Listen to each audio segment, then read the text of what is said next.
Sí, doctor, buenas noches. Iniciamos con el tema de micosis. Buenas noches con todos. Stephanie, Eh, ¿no? sí, doctor, vamos a Ya. presentar el tema de micosis en la que Abanto, Almeida y Arbieto. Siguiente, Renzo, por favor. Bueno, a mí me ha tocado hablar acerca de las generalidades y también de la aspergilosis.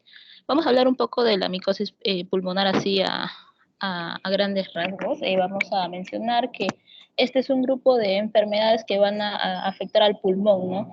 Esta puede ser debida a una etiología primaria o secundaria. Y bueno, como vemos en la imagen, ¿no? Van a ser afectados por estos hongos como el criptococcus, la cándida, el aspergillus, ¿no? La histoplasmosis, el paragoccidioidomicosis, ¿no? Vamos a ver que el agente transmisor, obviamente, como es micosis, va a ser el hongo, y pulmonar, porque la región de origen de afectación va a ser el pulmón, ¿no? Siguiente, Renzo, por favor. Bien, vamos a encontrar entonces algunos factores que van a favorecer el desarrollo de estos hongos a nivel pulmonar, ¿no? Y que son justamente pacientes que van a estar inmunodeprimidos, ya sea por el uso de antibióticos, de corticosteroides, quimioterapia, o pacientes que ya tengan algún tipo de enfermedad ya concomitante como la tuberculosis, los linfomas, diabetes, leucemia, ¿no? Siguiente, Renzo, por favor. Bien, vamos a clasificar entonces a estos hongos, ya sea porque sean de origen como cosmopolita, es decir, que van a estar, pueden desarrollarse, ¿no? Varios lugares, incluso desarrollarse en diferentes sustratos, ¿no? Ya sea en climas variados, ¿no? Incluso en condiciones extremas también. Locales, ¿por qué? Porque van a ser algunos que van a ser específicamente para ciertas áreas. Y bueno, ahí como vemos en la imagen, vemos tanto los cosmopolitas, tenemos por ejemplo la actinomicosis, candidiasis, aspergilosis, que voy a hablar más adelante. Y bueno, siguiente, Renzo, por favor. Bien, en términos generales, podríamos mencionar algunos de los signos y síntomas que van a presentar los pacientes. Y podríamos mencionar entonces a la tos, a la fiebre, ¿no? Estos son los principales y también tendríamos a la expectoración purulenta, al dolor torácico, a la disnea, a la hemoptisis. E incluso van a haber algunos signos que podrían llegar hasta el shock e incluso la insuficiencia respiratoria, ¿no? Siguiente, Renzo, por favor. Bueno, y vamos a encontrar 4 puntos básicos que nos podrían ayudar con el diagnóstico de estas infecciones micóticas, ¿no? Que vendría a ser principalmente el cuadro clínico y más la ayuda de imagen, ¿no? La ayuda de radiológica. También tenemos al examen microscópico directo y a través de los cultivos, a exámenes histopatológicos y a los test serológicos. Siguiente, Renzo, por favor. Bueno, y el tratamiento, básicamente aquí son los antimicóticos, ¿no? Estamos hablando de hongos. También profilaxis, tratamiento quirúrgico también en caso de que sea algún tipo de enfermedad que ya haya avanzado o haya comprometido demasiado, ¿no? El órgano. Y bueno, también como hablábamos de pacientes inmunodeprimidos, lo que ayuda acá bastante es el tratamiento para elevar lo que es el déficit inmunológico, ¿no? Eh, Siguiente, Renzo, por favor. Bien, vamos a hablar ahora de la aspergilosis. Así descrito específicamente el hongo. El hongo es el Aspergillus, ¿no? Descrito por primera vez en el año 1729. Y fue Virchow en el año 56 que él plantea una relación en relación con una enfermedad y el hombre, ¿no? Es una enfermedad de distribución mundial y no, en este caso no van a existir diferencias en cuanto a la edad, sexo, raza o país de residencia del paciente. Siguiente, Renzo, por favor. Bien, se van a conocer, dice, más de 900 especies, pero se van a clasificar en 18, pero solamente 12 se van a relacionar en cuanto a la afectación a las personas, ¿no? Tenemos en primer lugar en mayor porcentaje al Aspergillus fumigatus, hasta en un 85%, le sigue el Aspergillus flavus, el Niger, el Terrius, y bueno, y en menor prevalencia, del 1 al 2%, los que vemos en pantalla, ¿no? El Aspergillus versicolor, el Aspergillus nidulans, y bueno, los que vemos ahí, ¿no? Bien, siguiente, Renzo. Vamos a encontrar para el cuadro clínico que puede presentarse de una forma primaria, que es la más común, específicamente la primoinfección que va a ocurrir después de las tres semanas de contacto con este hongo. Por lo general ¿quién está con micrófono? Por lo general es un hongo, es una enfermedad que no da síntomas, es asintomática o es relativo para cada paciente, ¿no? También se habla de la coccidioidina positiva, que es una prueba cutánea, al igual que parecida a la prueba de tuberculina. Y en las radiografías de imagen, esas también son variables, ¿no? Porque depende también de cómo llegó a afectar al paciente, cuánto estaba inmunodeprimido ¿no? Podríamos encontrar, por ejemplo, unas imágenes acinares y específicamente las cavidades, ¿no? Las cavitaciones. Y esto por lo general se va a resolver dentro del primer y segundo mes. Va a dejar, también se menciona como secuelas radiológicas parecidas a la tuberculosis, que son las cavitaciones, ¿no? Y la otra forma, que es la progresiva, que es en muy pocos casos, y esta aparece después de las semanas, meses o incluso años de la primoinfección. Aquí sí hay una clínica que es más llamativa, que es la fiebre, la anorexia, la pérdida de peso e incluso lesiones granulomatosas. En este caso, el patrón acinar hay un patrón acinar, es difuso, y bueno, hay un patrón también del tipo miliar, ¿no? Siguiente, Renzo, por favor. Bien, vamos a tener también otros tipos de formas de aspergilosis. ¿Cómo se va a presentar su presentación? Esta puede ser una aspergilosis broncopulmonar alérgica. Bueno, se llega a confundir como asma bronquial porque por lo general acá hay un tipo de crisis broncoespasmo paroxística, ¿no? Hay también la presencia en el hemograma de una eosinofilia. Clínicamente está la fiebre, van a haber infiltrados también pulmonares transitorios y va a haber una expectoración de color moco café. El diagnóstico también podríamos mencionar a través del examen microscópico, ¿no? Que son las IFAs, y el tratamiento aquí son con la amphotericina, ¿no? Un antifúngico. Siguiente, Renzo, por favor. Bien, teníamos también a la otra forma clínica, que es el aspergiloma.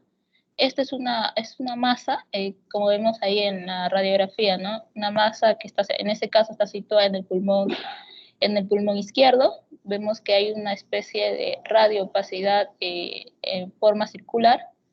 Y bueno, aquí la clínica característica es la hemoptisis. Y hay una última forma, que es la que es más agresiva, es la más, lógicamente, como su nombre lo dice, la que es diseminada. Aquí sí está caracterizado por la alta mortalidad. Clínicamente tenemos presente la fiebre, la tos, la disnea, el dolor torácico y pleurítico. Siguiente, Renzo, por favor. Bien, vamos a encontrar entonces a la formación de lo que es el micetoma. Vemos en la primera imagen cómo este se va formando. Vemos que en la primera imagen superior izquierda vemos una pequeña radiopacidad dentro de esa cavitación. A la derecha vemos cómo va aumentando el tamaño este hongo, porque se va multiplicando. En la parte inferior izquierda vemos cómo va aumentando de tamaño aún más. Y bueno, y posteriormente en la parte inferior derecha vemos cómo ya ha crecido bastante, ¿no? Estas son la formación de los micetomas, es conocido como el signo de Monod. Siguiente, Renzo, por favor, y finalmente para el diagnóstico y tratamiento, para el diagnóstico es clínico, también ayuda diagnóstica de imágenes, ¿no? Una broncografía también podría ayudarnos porque va a haber una falta de impregnación del contraste. Y bueno, van a haber también pruebas serológicas de precipitación, por ejemplo, el caso de una aspergilosis crónica necrotizante, vamos a encontrar pruebas serológicas que podríamos encontrar anticuerpos de inmunoglobulinas G contra estos anticuerpos de este hongo. Incluso podríamos encontrar también elevación de lo que es la proteína C reactiva, el aumento también de la velocidad de sedimentación globular. Y bueno, para el tratamiento aquí por ejemplo, la amphotericina B, que este es un antibiótico y antifúngico.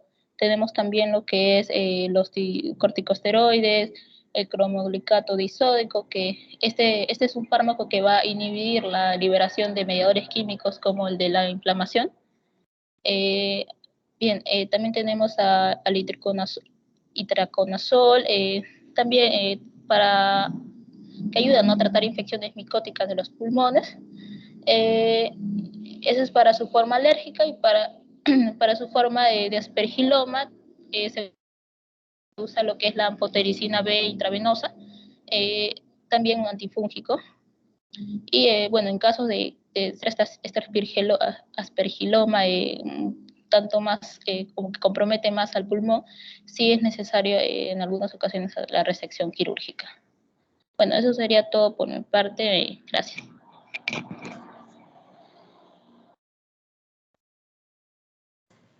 Doctor, buenas noches. Sí, ¿aló? ¿Se me escucha? Sí, Renzo. Gracias. Buenas noches, doctor, compañeros. Ahora, siguiendo con el tema de micosis pulmonar, me ha encargado la parte de criptococosis y candidiasis, ¿no? Mi nombre es Renzo Ant. Bueno, la criptococosis es una micosis sistémica causada por hongos bacidomicetos levaduriformes encapsulados, ¿no?, como podemos ver aquí. La infección pulmonar o generalizada que se adquiere es a través de la inhalación de tierra contaminada. Tenemos principalmente al Cryptococcus neoformans y al GATI. El Cryptococcus neoformans está distribuido en la naturaleza a nivel mundial y se aísla con facilidad en las heces secas de las palomas, ¿no? También se puede encontrar en los árboles, en la tierra también. La gati, Cryptococcus gati, es menos frecuente y en forma típica está en los árboles en áreas tropicales, y también se describe que se puede encontrar en el árbol de eucalipto. El Cryptococcus neoformans se presenta en personas principalmente inmunocomprometidas, sea por SIDA, cáncer, tratamiento con inmunosupresores, ¿no? En cambio, el Cryptococcus gati es una forma más rara y por lo común surge en personas sanas, ¿no?, que están aparentemente sanas. Microscópicamente, bueno, un poquito para recordar, son microorganismos levaduriformes encapsulados en una forma esférica, como podemos ver, esférica o ovalada también, y en un diámetro entre 2 a 20 micras, ¿no?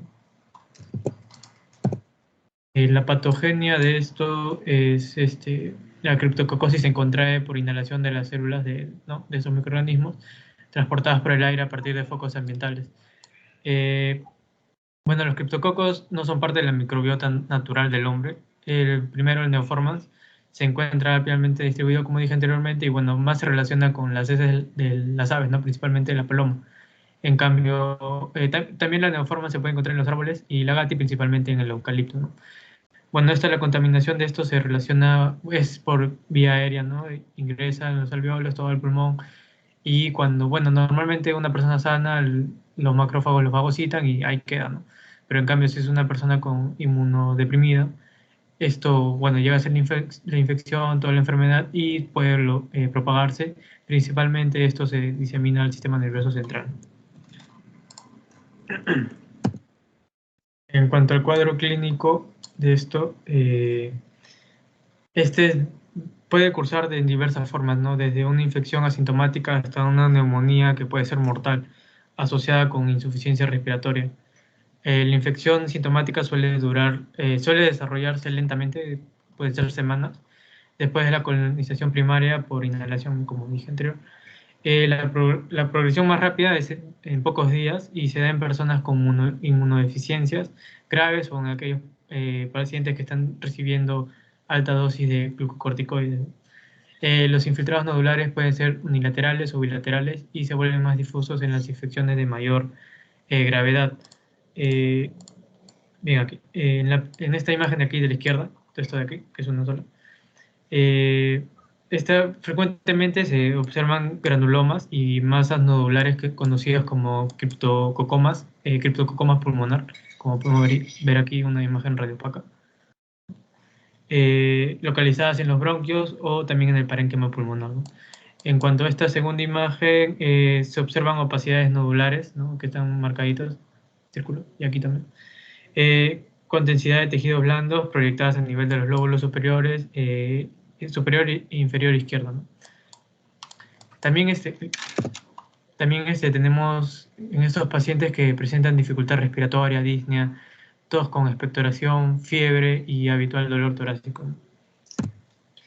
El diagnóstico de esto, bueno, las muestras más común por lo común son de LCR, como dije, ¿no? Principalmente se disemina el sistema nervioso. Tejidos, exudados, esputos, sangre, raspaduras de piel y orina, en orina también, ¿no? Esto se hace, bueno, se obtiene la muestra y se cultiva, ¿no? En un agar seguro y luego con tinta china, ¿no? Para ver microscópicamente o microscopía directa, ¿no? De la muestra, por ejemplo, de esputo en este caso. En este caso, bueno, podemos ver aquí en el cultivo de agar saburo, ¿no? Cómo crece toda la colonia. Y luego con tinta china se observa, ¿no? El encapsulado que tienen este microorganismo. En cambio, bueno, este agar principalmente se usan los agares que no tienen cicloheximida, ¿no? Porque esto inhibe el crecimiento de este microorganismo de Cryptococcus. En cuanto a la tinción Gram, esta es una muestra de esputo que presenta variaciones de forma y tamaño de las células de Cryptococcus neoformadas. Ahora, el tratamiento de esta criptococosis, sea por sistema nervioso, neumonía grave con insuficiencia respiratoria o diseminación extrapulmonar, se da de esta forma, ¿no? Anfotericina B más flucitocina, ¿no? La dosis que está aquí, la primera es por vía intravenosa y la segunda vía oral, por un tiempo mayor a 2 semanas, que se conoce como terapia de inducción. También se puede dar el fluconazol solo, por vía oral, mayor o igual a 8 semanas, ¿no? Que se llama terapia de consolidación. Y si en caso el paciente tiene insuficiencia renal, se le puede cambiar la anfotericina B por una anfotericina B liposomal o lipídica, ¿no?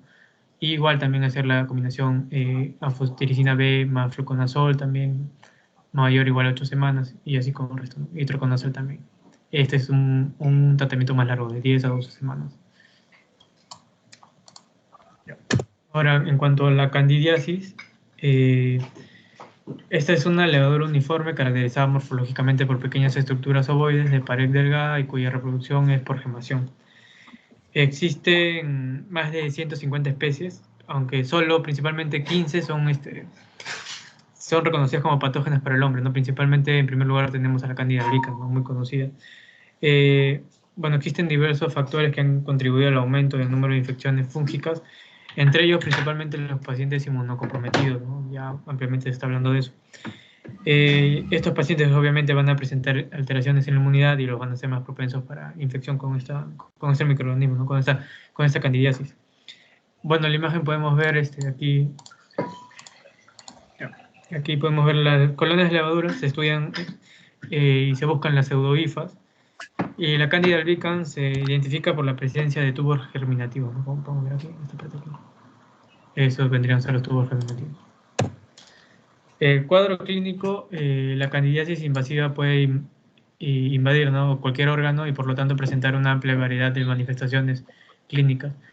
En cuanto a la neumonía por candidiasis, es muy infrecuente encontrar estos casos, ¿no? Es muy poco probable.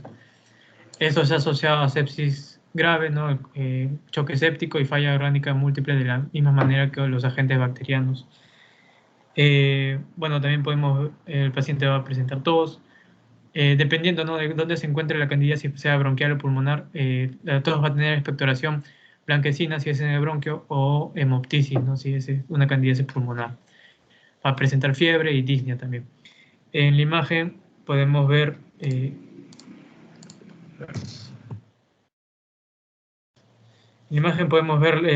las colonias de levadura se estudian. No, bueno, esto podemos ver aquí que se observa, ¿no? Una masa iliar aquí en este lado de acá, ¿no? Y consolidaciones multifocales bilaterales de localización periférica y con morfología nodular, ¿no? Podemos ver esta parte de aquí. Esta parte de aquí. Y aquí vendría a ser la masa pariliar. En cuanto al diagnóstico, esto puede ser por aspiración transtorácica, no se le hace una punción y se aspira por una biopsia pulmonar a cielo abierto, no se le hace la cirugía, no se hace abertura y bueno, se, se biopsia, ¿no? El pulmón, ¿no? Que se quiere estudiar. Y esto, la aspiración, sea la aspiración o la biopsia, se cultiva, ¿no? Y bueno, podemos ver cómo crece, ¿no? La colonia, igual de un agar saburó. En cuanto a la microscopía, igual vemos, ¿no? Las pseudohifas. Y bueno, esto principalmente es por frotis o raspado, ¿no? De la zona afectada, o sea, biopsia. Y se coloca un portaobjetos y luego se le añade una muestra de solución de hidróxido de potasio al 10% y este va a disolver las células cutáneas, ¿no? del raspado que se hizo. Y bueno, luego se observa, ¿no? Todo esto.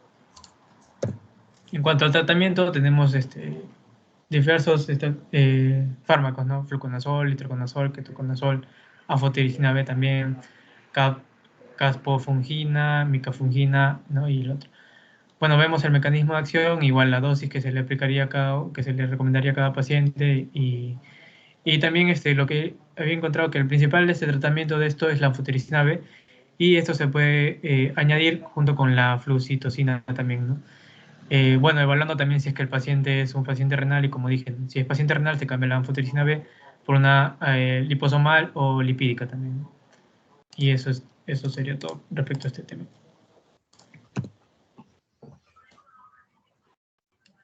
Bien, Renzo.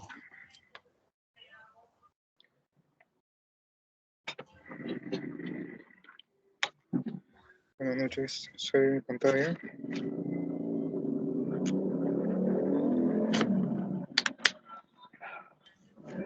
¿Se ve, ¿no? ¿Sí? ¿Se ve mi pantalla? Sí. Muy bien.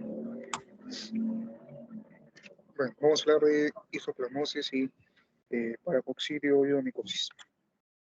Como introducción, una característica importante es que van a ser hongos micosis profunda y vamos a hablar de un dimorfismo, es decir, que va a tener una forma filamentosa y una forma levaduriforme.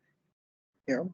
Generalmente la micosis profunda son micosis encontradas que podemos hallarlo diagnosticadas en partes de sangre, ricocefaloraquídeo, pulmones, etc. Hablar un poco de historia con respecto a la histoplasmosis. Fue descrita en 1905 durante la construcción del Canal de Panamá por Samuel Darling, que fue un médico patólogo norteamericano que se encontraba realizando un estudio sobre la leishmaniasis sistémica o el famoso Calazar, como causa de la muerte de un paciente de Martinico. Se hizo la autopsia, se observó patomegalia, esplenomegalia, o sea, inflamación del vaso, también se observó daño pulmonar y signos similares a la leishmaniasis sistémica. En los cortes y biopsias se encontró numerosos cuerpos intracelulares semejantes a los amastigotes y la diferencia que se notó fue que había falta de kinetonúcleos y que la célula estaba rodeada por un halo transparente parecido a una cápsula. Algo muy importante en describir en Perú la histoplasmosis aislado en la cueva de las lechuzas en Tingo María Huánuco. Recordar que la cueva de las lechuzas es un principal atractivo turístico de Tingo María, ¿no?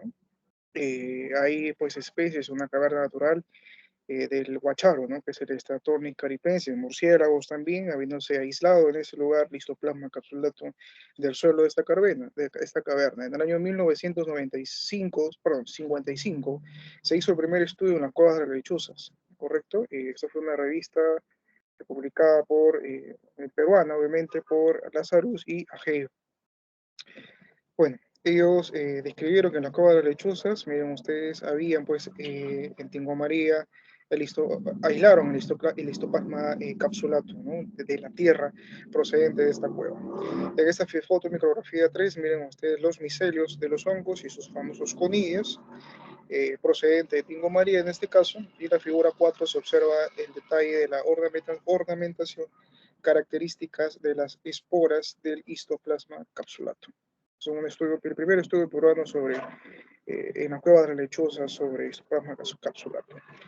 Generalidad sobre histoplasmosis, enfermedad causada por Histoplasma capsulatum. Hemos dicho que hay dos formas, la filamentosa y la levaduriforme. La filamentosa a temperatura ambiente o también puede crecer en agarzo buró y cuando ingresa, por ejemplo, en el tejido humano, se considera la forma infectante, forma patógena.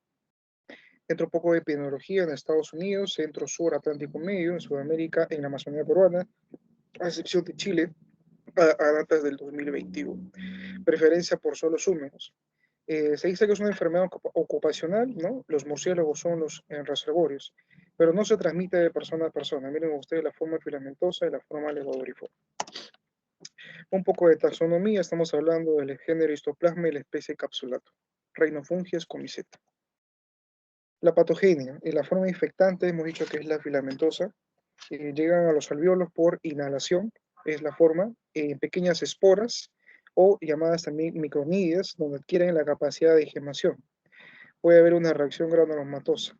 En el caso de los niños, la infección primaria se resuelve y pueden quedar calcificaciones en ganglios del hilio. En el adulto, la formación de lo que se denomina el histoplasmoma, ¿no? La patogenia va a depender del inóculo inhalado, la cantidad de exposición y el estado inmune. Es importante el estado inmune del hospedero, ¿no? Van a haber pacientes susceptibles, inmunocomprometidos, inmunocompetentes. Y puede haber una enfermedad progresivamente que puede llevarnos a la muerte, ¿no? Bueno, esta es una pregunta de presentación. Por ejemplo, paciente llega a emergencia por presentar fiebre, adelgazamiento, hepatomegalia.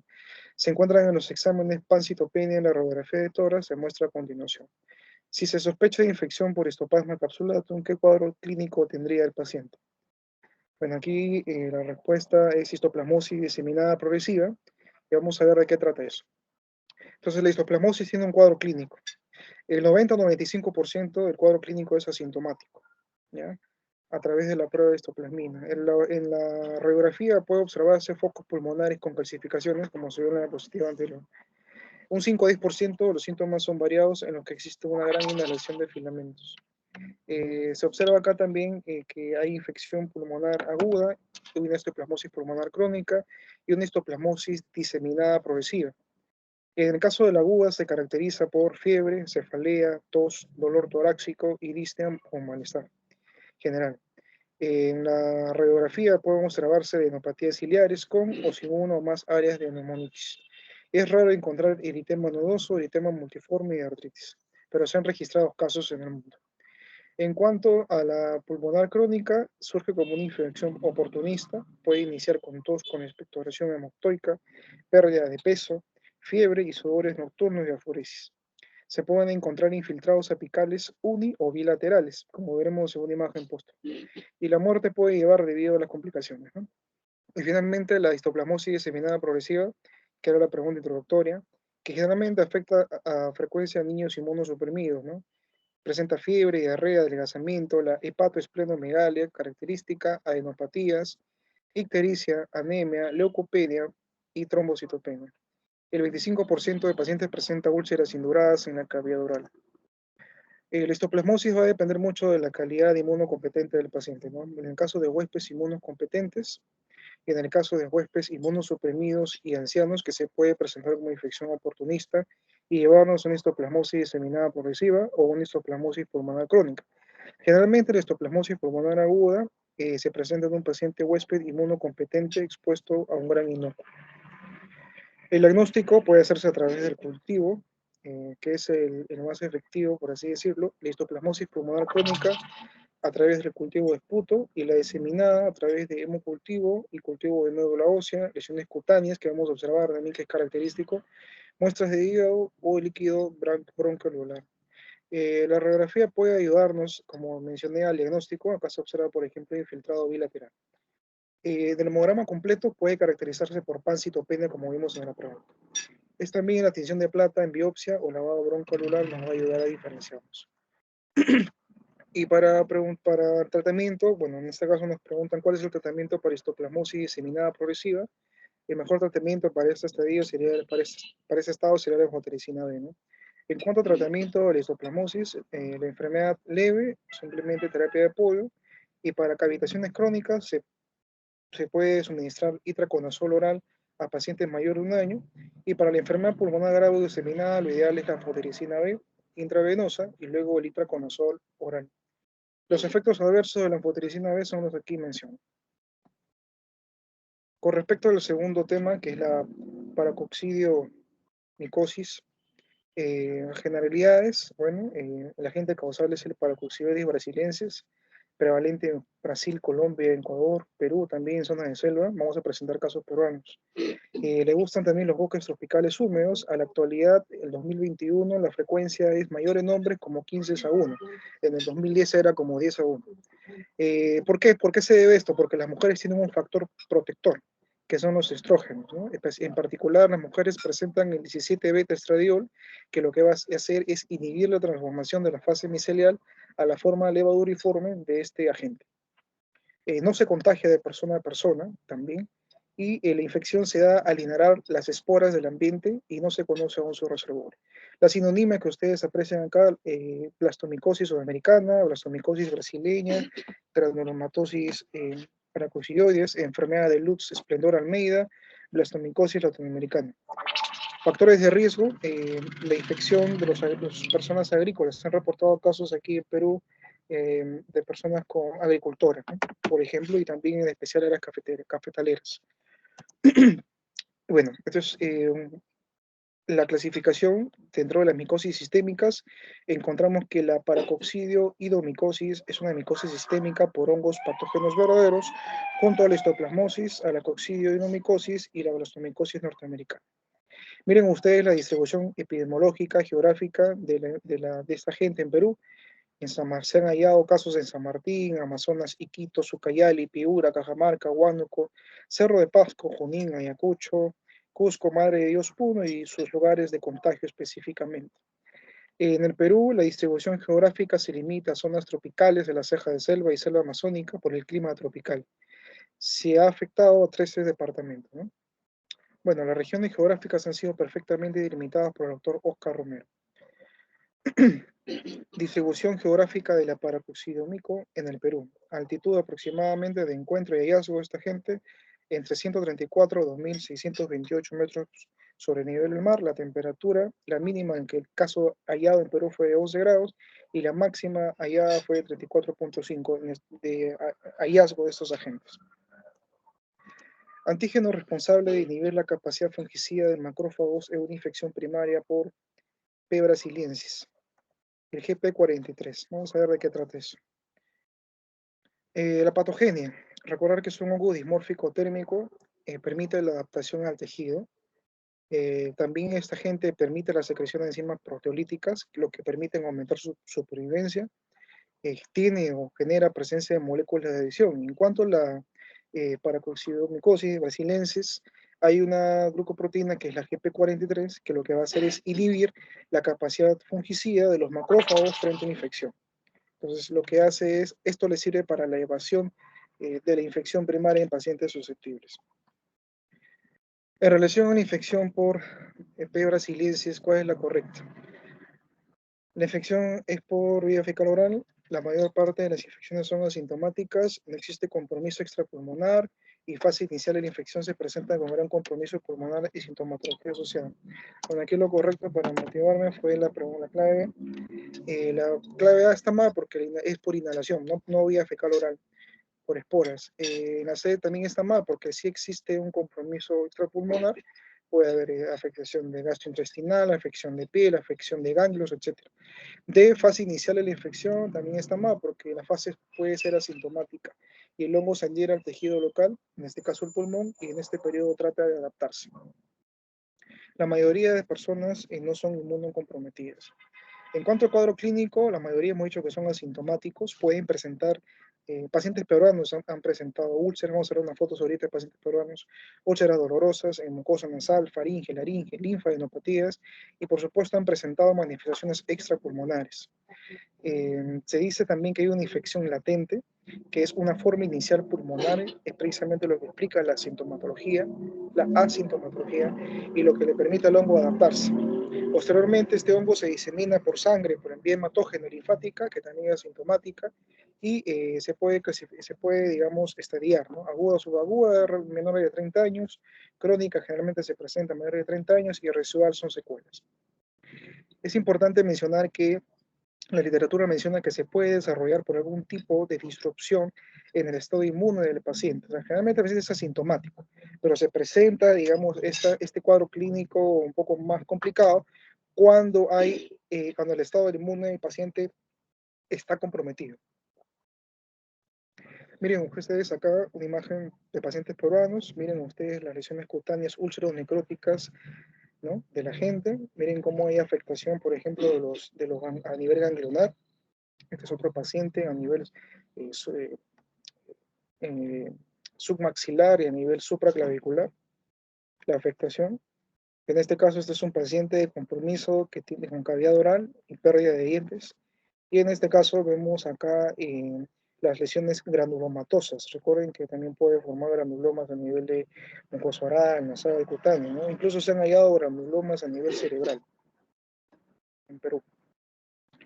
En cuanto al diagnóstico, el diagnóstico básicamente va a depender, por ejemplo, a nivel laboratorial, ¿no? El hidróxido de potasio al 10%, se observan células multigemantes, también se observa que una imagen patognomónica, que es la imagen de rueda de timón, ¿no? Miren esta imagen que cuando tiene 2 o 3 gemitas, parece la patita de un oso, ¿no? El pata de la huella de un oso. O si presenta 2, parece lo que es algunos lo conocen como la cédula de Mickey Mouse o ratón Miguelito en Perú. La biopsia es otro método diagnóstico, se pueden hallar granulomas, también obviamente condiciones especiales como el ácido periódico de Schiff y el ROCOT. Se observan áreas necróticas rodeadas de macrófagos, linfocitos y fibroblastos, como se observan en las siguientes imágenes. Se aprecian granulomas y aquí si en la flecha roja señala este famoso pues, ratón, como dicen acá, de Mouse, ¿no? Mickey Mouse. Y acá también se observa, por ejemplo, otra, ¿no? La cabeza de Mickey, en este caso. Característico patognomónico de esta gente. En cuanto a los rayos X, lo que se pueden hallar es infiltración de tipo granulítico, puede ser unilateral o bilateral. Generalmente se describe que el compromiso extraarticular es raro, debe ser investigado con radiografías. Hayamos en algunos casos lesiones osteolíticas, se han descrito acá también en Perú, ¿no? Y el sentidograma óseo corporal total puede ser de utilidad en casos de radiografías normales. Por ejemplo, en esta placa se observa una muestra de lesión lítica en la sexta y décima costilla y una lesión de cono de lesión con el lóbulo inferior izquierdo, como se señala en la flecha. Para terminar el tratamiento de esta gente, ketoconazol o itraconazol por vía oral por 1 año, y en casos graves considerar la anfotericina B intravenosa, seguido de tratamiento con itraconazol oral. Acá se aprecia, ¿no?, de 200 a 400 miligramos por día, que es el tratamiento de primera línea, y la anfotericina B en casos graves, ¿no? En este caso, para la progresiva y diseminada aguda, también se recomienda hospitalizar, dar anfotericina B, hidrocortisona intravenosa de 7 a 14 días, también itraconazol 200 miligramos por día, y en el caso de la crónica localizada, anfotericina B, y en ocasiones resección pulmonar. También se recomienda itraconazol 200 miligramos 2 por día, y ante la primaria benigna rara vez requiere tratamiento específico. Sí, sería todo.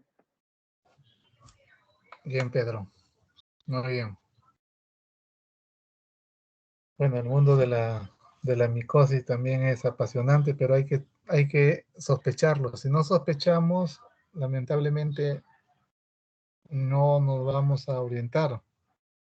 Por ejemplo, en lo que mencionó Stephanie, los aspergilios nos va a presentar hasta en 3 o en 4 formas de presentación, ¿no? Uno es la aspergilosis alérgica, que generalmente el aspergilio tiene que encontrar un ambiente más o menos donde adecuarse en lo que concierne, en estos casos, si existe bronquiectasias, hay secreciones, el aspergilio puede producir un cuadro parecido al del asma.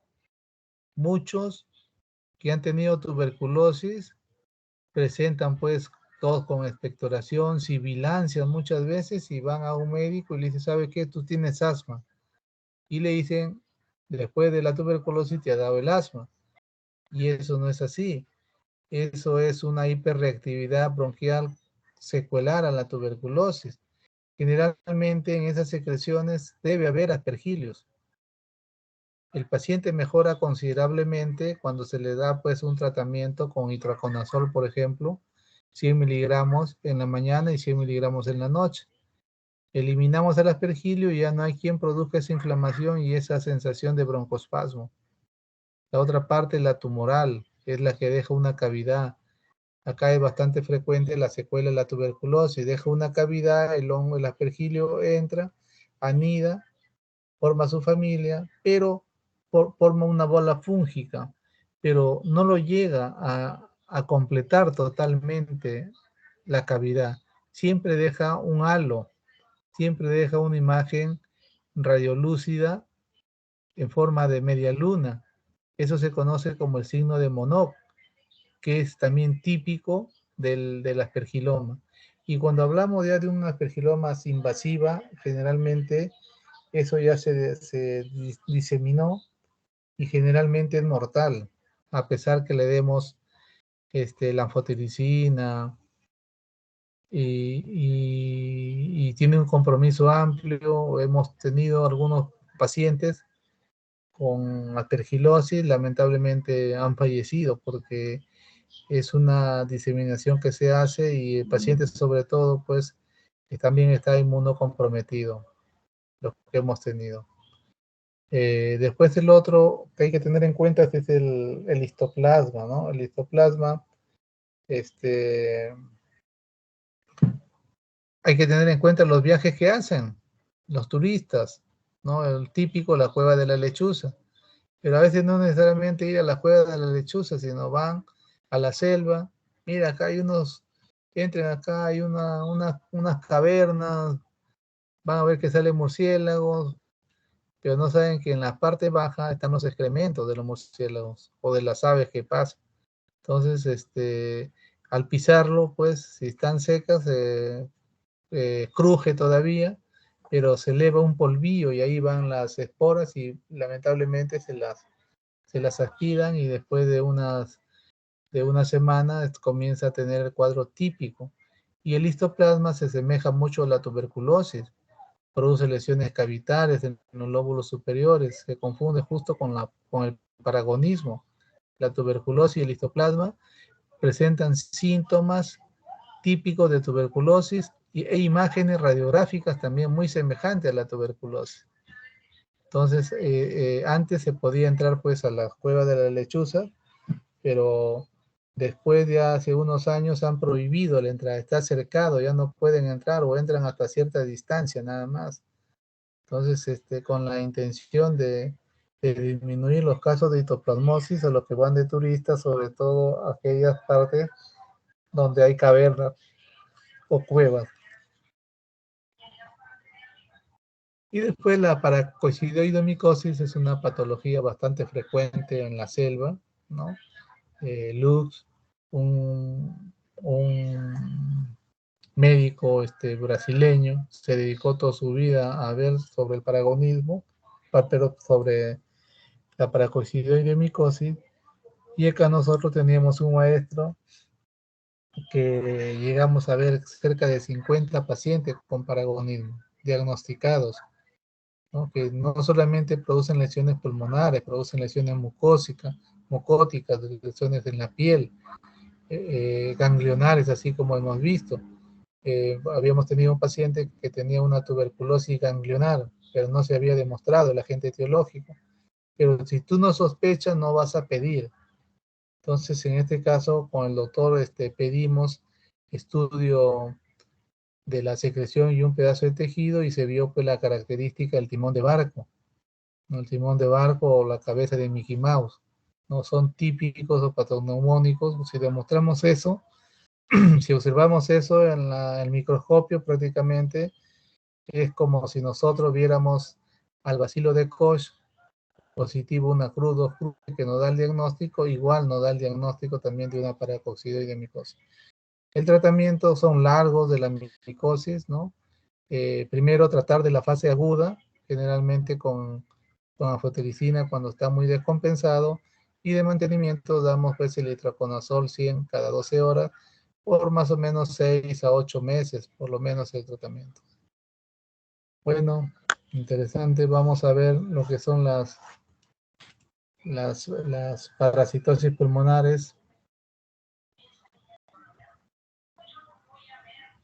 Sí, Sí, doctor. doctor, buenas noches. Voy a presentar. ¿Quieren continuar o vemos otro día? No sé, si están en condiciones, continuamos, si no, otro día. Sí, se puede, doctor. Hoy día. Sí, sí.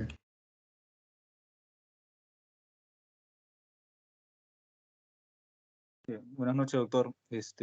Voy a presentar la exposición de parasitosis pulmonar. Eh, a mí me ha tocado la parte de generalidades de parasitosis y su clasificación, también acerca de la amebiosis pulmonar. Primero, ¿no? Definir qué es un parásito. Un parásito es un organismo que vive sobre otro organismo que cumple la función de huésped, ¿no? Y se alimenta a expensas de él, ¿no? Y nosotros tenemos tres clases importantes de parásitos, los cuales van a ser los que van a ocasionar enfermedades en los seres humanos, ¿no? Los cuales van a ser los protozoarios, los protozoos, los helmintos y los ectoparásitos. Los parásitos que afectan más al pulmón son los helmintos, ¿no? Que son los que tienen aspecto de gusano. El parasitismo es una asociación entre dos seres vivos en el cual uno va a tener consecuencias nocivas, ¿no? Y pues determinadas características climáticas y deficientes medidas higiénico-sanitarias son los pilares fundamentales que facilitan la supervivencia de estos, ¿no? Y hacen que se perpetúen aún a nivel mundial.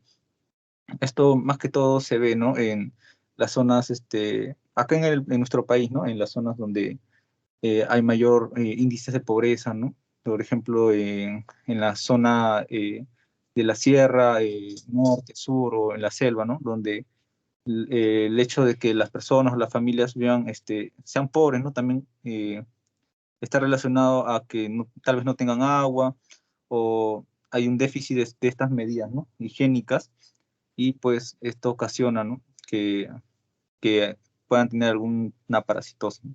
Acá en Lima también hay parasitosis, pero es mucho más frecuente en la sierra, ¿no? En la selva. Mm, Bueno, su clasificación, como había mencionado, tenemos, ¿no? A los protozoarios, los helmintos, ¿no? Los sarcomastigóforos, ¿no? Como los que voy a hablar ahora, que van a ser, yo voy a hablar acerca de la mebiosis, ¿no?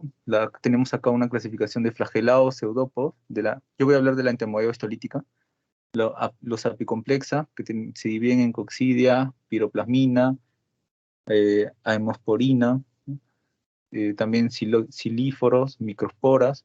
Entre los helmintos tenemos a los nematodes y a los platelmintos, ¿no? Que los platelmintos se van a dividir en céstodes y trematodes.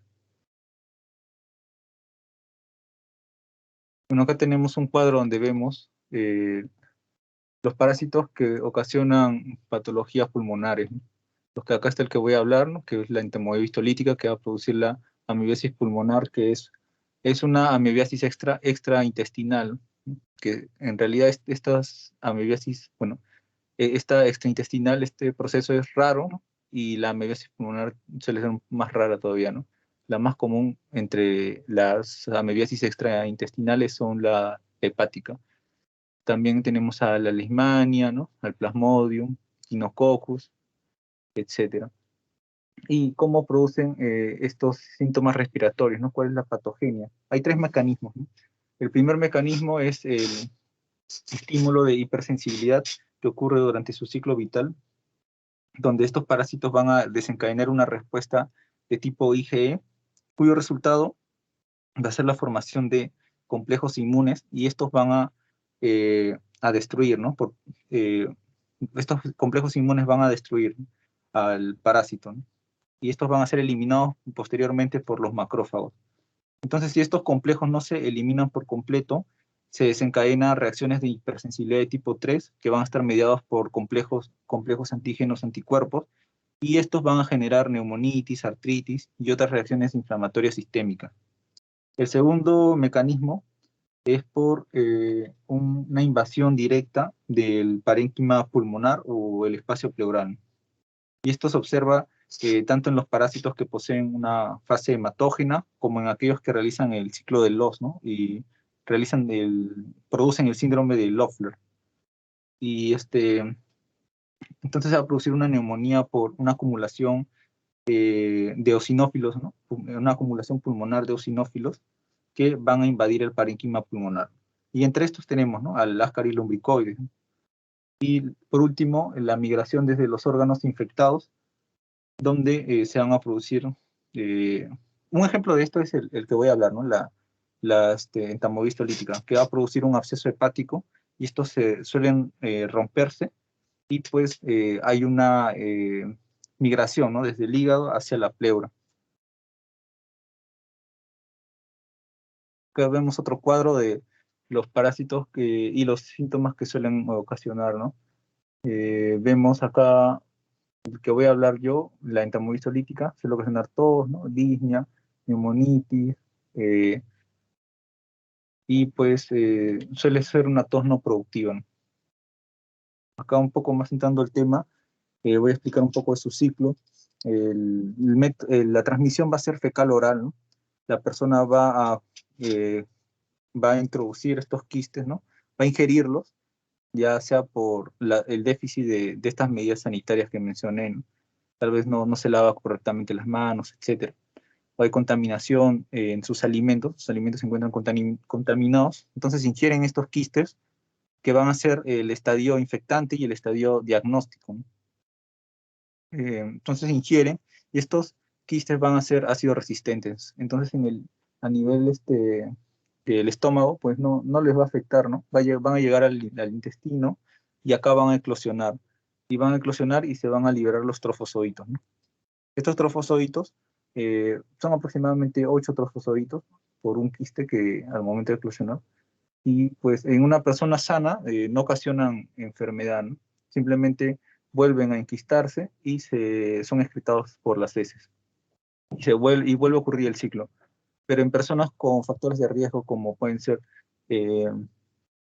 pacientes con malnutrición o personas con inmunocomprometidas, estos suelen ocasionar enfermedad, ¿no? Una diarrea disentérica, suelen eclosionar, y pues comienzan a producir unas microulceraciones acá, ¿no?, a nivel del intestino, y pues comienzan a viajar por vía hematógena, ¿no? Entran por el sistema porta, llegan al hígado, y acá se va a producir un absceso hepático, ¿no? Acá se van a producir los diferentes tipos de amebiasis extraintestinales que acá están, ¿no? Que pueden ser amebiasis hepática, pericárdica, cutánea, cerebral, pleuropulmonar, ¿no? Entre estas, la más común es la amebiasis hepática, y la amebiasis hepática puede producir una amebiasis pleuropulmonar, ¿no?, mediante dos mecanismos, que va a ser la ruptura del absceso hepático que mencioné. Hay pacientes que también ocurre una fístula hepatobronquial, donde yo mencioné que era una tos no productiva, pero este absceso el paciente al momento de toser suele eliminar un producto necrótico, que suele ser fétido, ¿no? Y pues el otro mecanismo es por una invasión directa del intestino, sin compromiso hepático. El absceso hepático suele localizarse en el lóbulo derecho del hígado, y suele ser único. He leído que si se ubica en el izquierdo, suelen ocasionarse múltiples abscesos. Entonces, ¿cómo ocurre la diseminación pulmonar? Por rotura del absceso hepático. Entonces se produce la amebiasis pleuropulmonar, y este absceso hepático se extiende, ¿no? Atraviesa el diafragma, llega a la pleura, y ocurre una inflamación de esta, ¿no? Y pues se produce un dolor intenso y continuo en base del emitórax derecho, que se va a acompañar de tos persistente no productiva. Y si el absceso se abre hacia un bronquio, se produce lo que mencioné, ¿no? Por una fístula bronquiohepática, se produce hepatobronquial, perdón, se produce una tos con un contenido necrótico de una coloración rojiza, pardo grisácea, ¿no? Y un olor fétido. Y también puede diseminarse por vía hematógena. El cuadro clínico va a ser un derrame pleural, que pueden ser a veces estériles, ¿no?, a veces no. En el diagnóstico nos puede servir también una toracocentesis, porque vamos a ver trofosoditos. También por producto de esta fístula hepatobronquial se va a producir la tos productiva.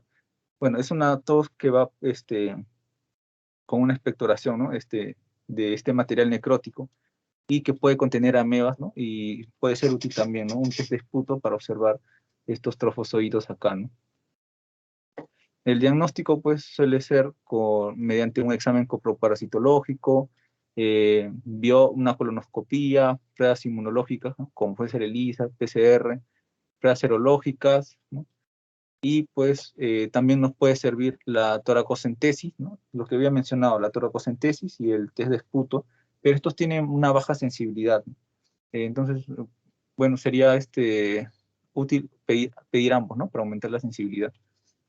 También pues nos sirve el PCR, ya que detecta el ADN de este parásito. Una radiografía también nos puede servir para confirmar el derrame pleural, ¿no? Puede haber borramiento de los bordes costofrénicos, puede haber también elevación del hemidiafragma derecho por una hepatomegalia producida por el absceso hepático, opacidad en las bases pulmonares, y el tratamiento es con los nitroimidazoles, ya que estos van a alterar el ADN del parásito y van a ocasionar la destrucción y la muerte de los trofozoitos. Y estos pueden ser administrados tanto por vía oral y parenteral, ¿no? Y en caso de paciente no responda al tratamiento o se sospeche de una ruptura de este absceso hepático, se recomienda la intervención quirúrgica. El tratamiento está dado por el metronidazol, 500-750 miligramos, 3 veces al día durante 7 a 10 días, y tinidazol, 2 gramos, una vez al día durante 5 días. No, eso sería todo por mi parte, doctor. Muy bien, Héctor. ¿Quién sigue? Sí, doctor. Ahorita proyecto mis diapositivas. Un momento.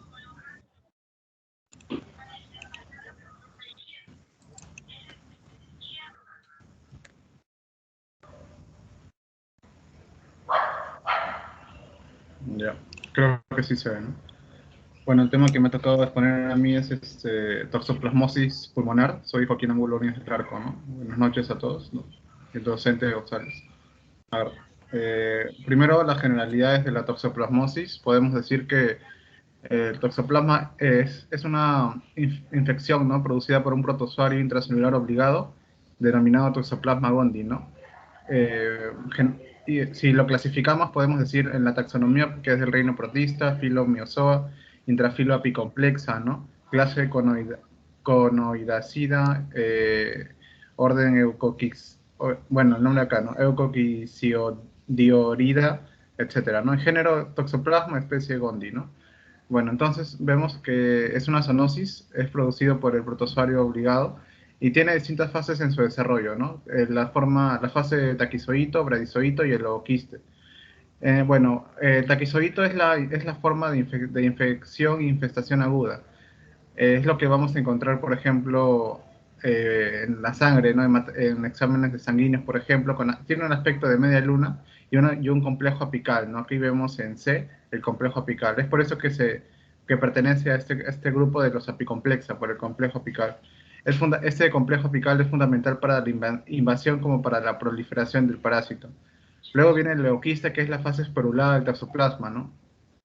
El leuquista es el resultado de la reproducción sexual, por ejemplo, de esos protozoarios en huéspedes definitivos como los felinos, ¿no? Como el gato o otros tipos de felinos salvajes. Bueno, el leuquista puede sobrevivir fuera del hospedador por largos periodos de tiempo. Y el otro es el bradizoíto, que es la forma de replicación lenta del parásito y se ubica en los tejidos, sea tejido cerebral, pulmonar, tejido retiniano, ¿no? Tejido del corazón, etc. Ya bueno. El contagio, hay varias formas de contagiarse. Puede ser, por ejemplo, el más conocido, ¿no? El toxoplasma de madre a hijo, una infección perinatal o congénita. El número 2 sería una ingesta de carne de mamíferos inadecuadamente cocidos. El ser humano llega a consumir los quistes tisulares, ¿no? Sea de cerdo, de cordero o de venado, ¿no? Un momento, funciona esto. Otra forma de infectarse es la ingesta de agua y alimentos contaminados con los zooquistes que expulsan los gatos, ¿no? En sus heces. Por ejemplo, la gente que suele trabajar en tierra, como agricultores, o que manipula tierra o agua contaminada, tienden alta frecuencia o prevalencia de infectarse por este parásito, ¿no? ese protozoario, transfusiones de hemoderivados, trasplantes de órganos sólidos, etc. En Estados Unidos se dice que 40 millones son portadores, y bueno, generalmente en pacientes inmunocompetentes, es decir, que no son inmunodeprimidos, generalmente llega al 90% son asintomáticos. Esta infección por este protozoo puede infectar distintos tejidos y órganos, ¿no? Puede producir una corioretinitis por toxoplasma, puede afectar el tejido cardíaco, el tejido cerebral igualmente, formando imágenes acá hipodensas, ¿no? Y en bebés, en fetos recién nacidos, puede producir, por ejemplo, hidrocefalia, alteraciones mentales, incluso la muerte, dependiendo del trimestre de embarazo, ¿no? Rápidamente el ciclo vital, por ejemplo, algunos felinos van a depositar los ovoquistes o quistes en las heces, ¿no? Estos ovoquistes pueden ser consumidos por el mismo humano, en este caso por la caja de arena, si uno tiene contacto directamente, o por ejemplo si es consumido por el cerdo o animales, ¿no? Las carnes de animales, ¿no? El cordero, por ejemplo, etcétera. El hombre, al consumir estos animales, llega a consumir los quistes tisulares, ¿no? Los quistes tisulares ingresan en el ser humano, y estos quistes pasan a taquizoitos y luego se alojan en el tejido como bradizoitos, ¿no? Pueden infectar, este toxoplasma atraviesa la placenta, por eso es que se transmite. Puede afectar el corazón y otros órganos. Bueno, las características de la patología son, en exámenes, haber linfocitosis, anemia leve, leucopenia, enzimas hepáticas puede ser elevado, ¿no? Y generalmente se caracteriza por presentar adenopatías. Esta infección de toxoplasma se acompaña muchas veces del VIH, por eso es que va a presentar también adenopatías, mialgias, miocarditis también puede causar, neumonitis, fiebre, cefaleas, convulsiones focales, tumores intracraneales, disnea también, ¿no? Y pérdida a nivel nervioso también, trastornos visuales, hepatosplenomegalia, ictericia, exantema, pérdida motora y sensitiva, ¿no? Hidrocefalia o microcefalia, retraso psicomotor, puede afectar el pulmón o a nivel ocular, como ya les había mencionado. Y en el embarazo, por ejemplo, si se dice que si es contagiado en el primer trimestre, es muy probable que el feto fallezca. En el segundo trimestre es muy probable que el bebé nazca con malformaciones congénitas, ¿no? Y si es en el tercer trimestre, puede haber afectaciones graves al momento del nacimiento, ¿no? Si nace vivo, pero con hidrocefalia o con retardo mental, por ejemplo, ¿no? Bueno, a nivel, lo podemos dividir como afectación macro y macro y micro, ¿no? A nivel macroscópico, en el pulmón puede haber un pulmón congestionado, un color, por ejemplo, de rojo parduzco a parduzco, ganglios linfáticos bronquiales moderadamente agrandados, ¿no? Los ganglios en la linfadenopatía, ¿no? Cavidad alveolar.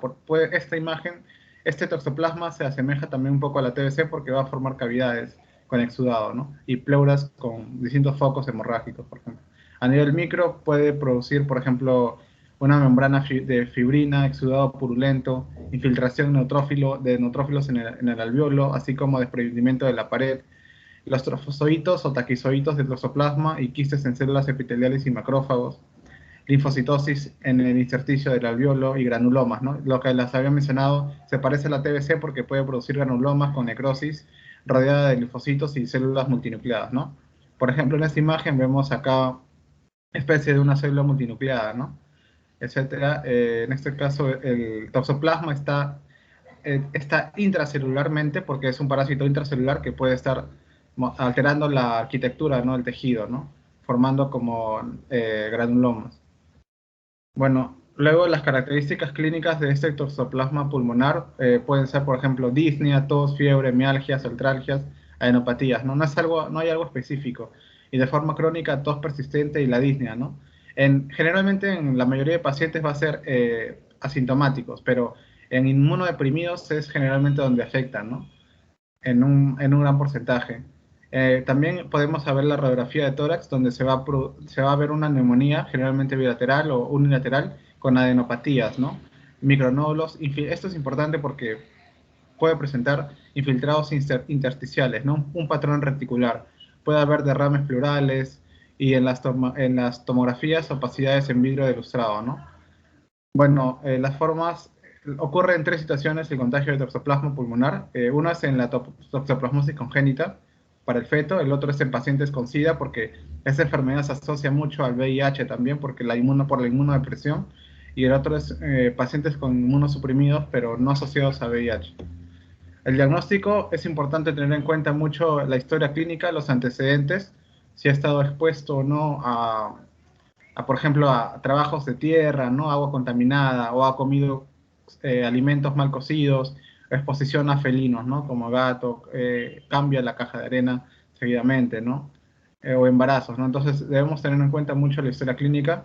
También la detección del patógeno, podemos hacer un cultivo, por ejemplo, o si no, podemos verlo si está... para hacer el diagnóstico definitivo necesitamos ver el protozoario, ¿no?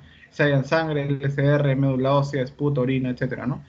Amniocentesis también en el caso de embarazadas, cultivo, ¿no?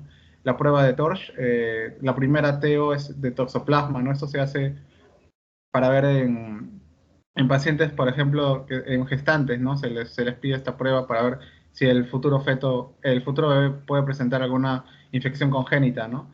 Rayos X y tomografía, como hemos visto en las imágenes, IgM o IgG circulante o biopsia, ¿no? En este caso vemos las radiografías, una radiografía y una tomografía. En esta radiografía vemos un patrón reticular con algunos nódulos.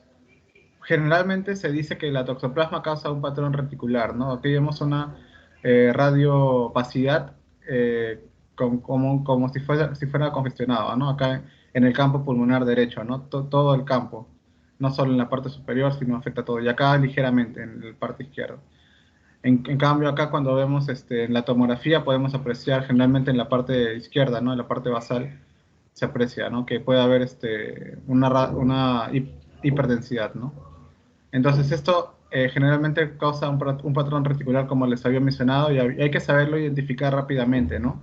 Mediante la historia clínica o para no confundirnos con otras, con diagnósticos diferenciales como el neumocistis girovesi en pacientes con VIH, ¿no? Porque este también es la principal causa de, por ejemplo, de neumonía asociada a VIH o una enfermedad pulmonar intersticial o criptococosis incluso, ¿no?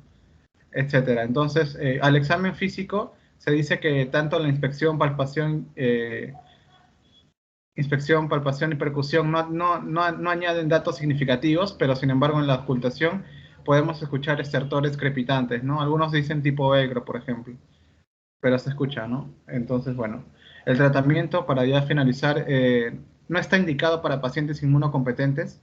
Si hay un paciente inmunocompetente contagiado, no está indicado el tratamiento, siempre y cuando sea asintomático, ¿no? En cambio, si ya tiene una infección que tiene una enfermedad visceral y presenta síntomas graves, entonces sí necesita tratamiento, ¿no? El tratamiento consiste en pirimetamina, 50 a 100 miligramos, más sulfadiazina, 4 gramos al día, no 4 veces al día. 4 tomas de 1 gramo al día, ¿no? Y también se da ácido folínico porque estos tratamientos suelen causar problemas de la médula ósea, ¿no? Entonces se le da este ácido folínico para compensar eso. En niños se le da una dosis menor de sulfadiazina, ¿no? 100 miligramos por kilo por día. Acá en pacientes pediátricos la dosis es por kilo, durante 1 año, por ejemplo. La pirimetamina más clindamicina también es otra opción, más secundaria, ¿no? Y prednisona también. Pero generalmente la primera opción que vamos a optar es pirimetamina con sulfadiazina y ácido folínico, ¿no? Bueno, eso sería todo. Gracias. Doctor, ahora me toca Muy bien, Joaquín.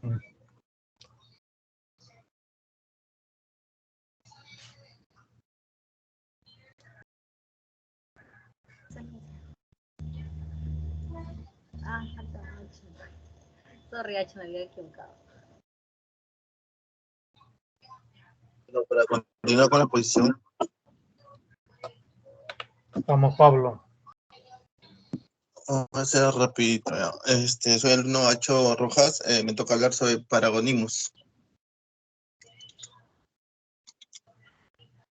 Usualmente, taxonomía, dominio, eucariota, reino animalia, orden, Plagiorchiformes y género Paragonimus, ¿no? Vamos a tener 2 tipos, que va a ser el mexicanus y el westermani. El westermani principalmente se asocia al continente asiático y el mexicanus al continente americano, ¿no? Un poco de epidemiología, vamos a recordar, como dije anteriormente, la incidencia principalmente será en Asia y principalmente Japón, y el otro sería en América, en Estados Unidos, Mesoamérica y bueno, y Sudamérica, ¿no? Principalmente Ecuador. Hay que mencionar principalmente que con respecto a Norteamérica tenemos el tipo que Jikoki, que es Norteamérica, en Japón o en Asia es Western Money y en ¿dónde está? Bueno, y Sudamérica es el mexicano, ¿no? Con respecto a la epidemiología, 20 millones de personas van a ser infectadas con este tipo de parásitos y 290 millones en riesgo, ¿ya? Ya, el ciclo de este parásito, precisamente es un ciclo heterogéneo porque va a tener más de 2 hospederos. El hospedero definitivo va a ser humanos y mamíferos, animales mamíferos, ¿no? El hospedero intermedio va a ser caracol y crustáceos pequeños. El estadio infectante va a ser metacercaria. Bueno, empezando con el ciclo de parásito, principalmente los huevos son expulsados por el parásito. Por ejemplo, los huevos, los parásitos adultos van a colocarse en los pulmones, ¿no? Estos van a expulsar huevos y bueno, el organismo lo va a expulsar, ¿no? Hacia la laringe. En la laringe va a tener dos vías, ¿no? Que puede ser expulsado mediante la tos, que va a ser expulsado por la boca, y otro puede ser deglutido, ¿no? Y llegar al sistema digestivo y excretarlo mediante las heces, ¿no? Al final, cuando sale el huevo, va a llegar el agua dulce y va a pasar va a embrionarse, ¿no? Y luego se va a formar a miracidio. Este miracidio va a buscar un caracol que lo va a penetrar y lo va a invadir, ¿no? Y este miracidio se va a convertir en esporoquiste, luego a herredia y luego a cercarias. Más o menos este proceso dura 2 meses. Luego de la cercaria va a salir del caracol y va a invadir un crustáceo pequeño, ¿no? Y este crustáceo pequeño, dentro de esto, la cercaria se va a enquistar y formar una metacercaria, ¿no? Más o menos aproximadamente dura de un mes a 2 meses este proceso. Este crustáceo pequeño va a ser consumido por un mamífero, animales mamíferos o el ser humano, ¿no?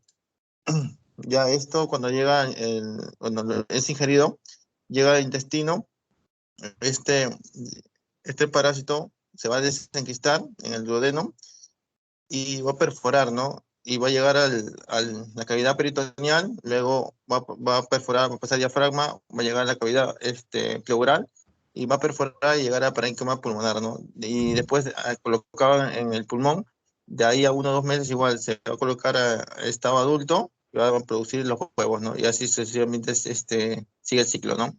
Hay que recordar precisamente que los parásitos adultos van a poner 20.000 huevos por día y el periodo de infección hasta a la que el parásito ponga los huevos va a durar de 65 a 90 días. Con respecto a las manifestaciones, vamos a tener 2 tipos de manifestaciones, pulmonares y extrapulmonares. Dentro de la pulmonar vamos a dividirlo en infección temprana y la otra va a ser infección tardía. La infección temprana va a ser desde la infección hasta que el parásito va a poner los huevos.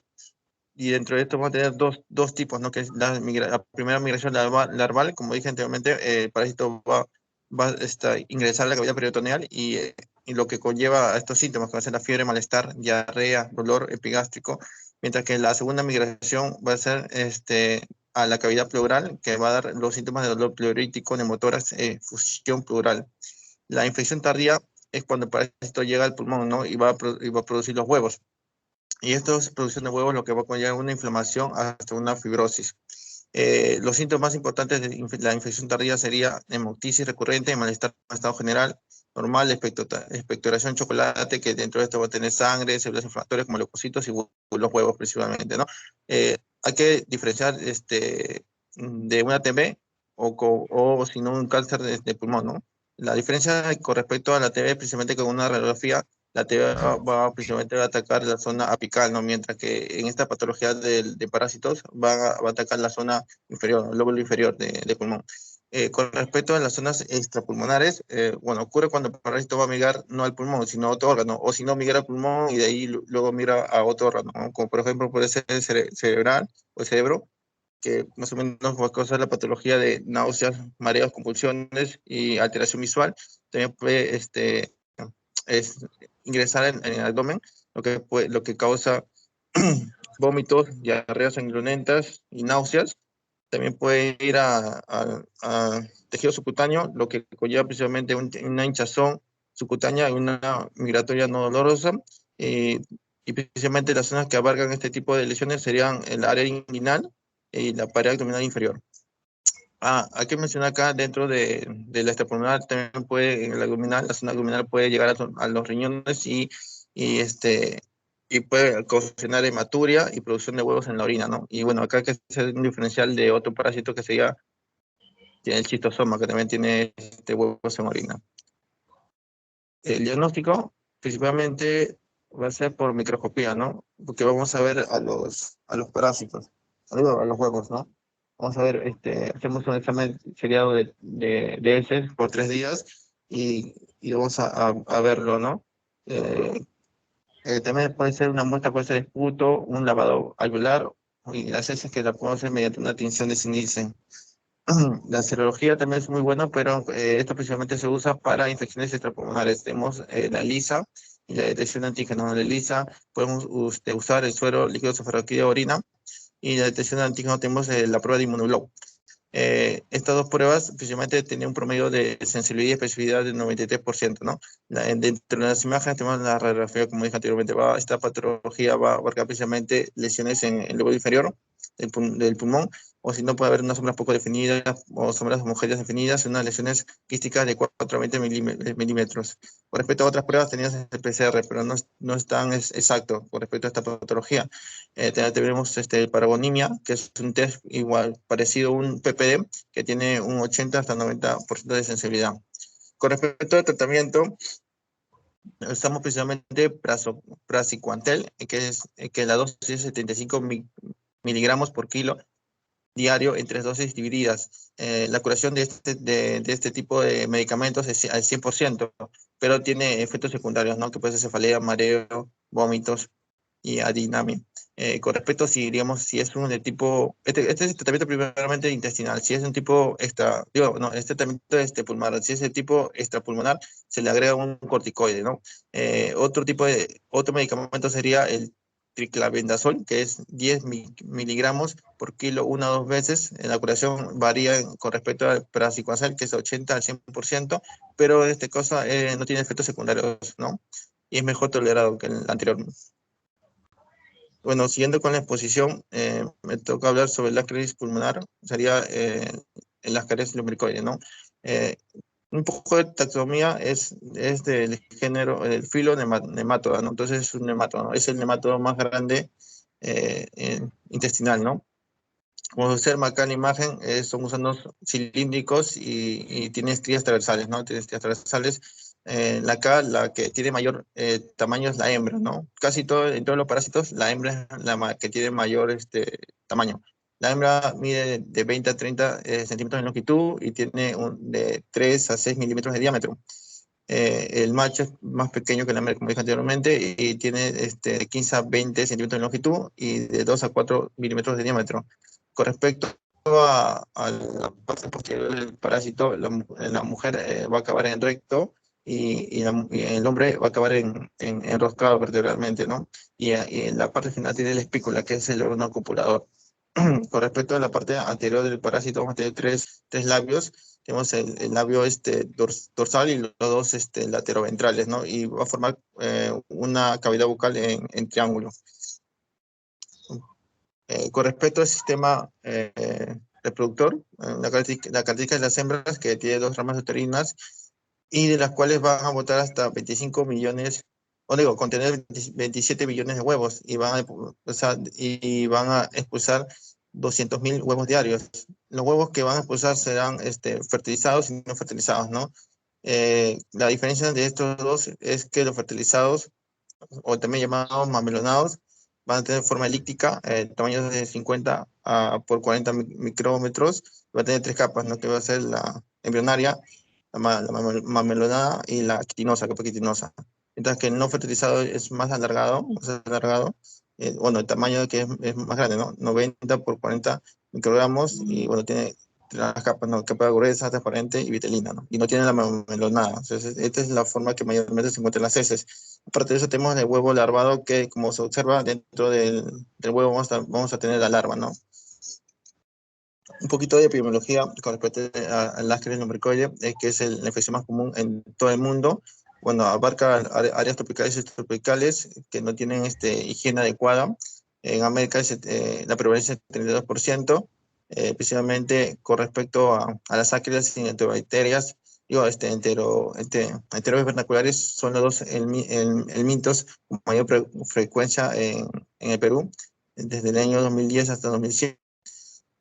Y bueno, siguiendo por acá, no. El ciclo de vida. El ciclo de vida es este parásito usa el ciclo de Loss, ¿no? Que te lo explico, ¿no?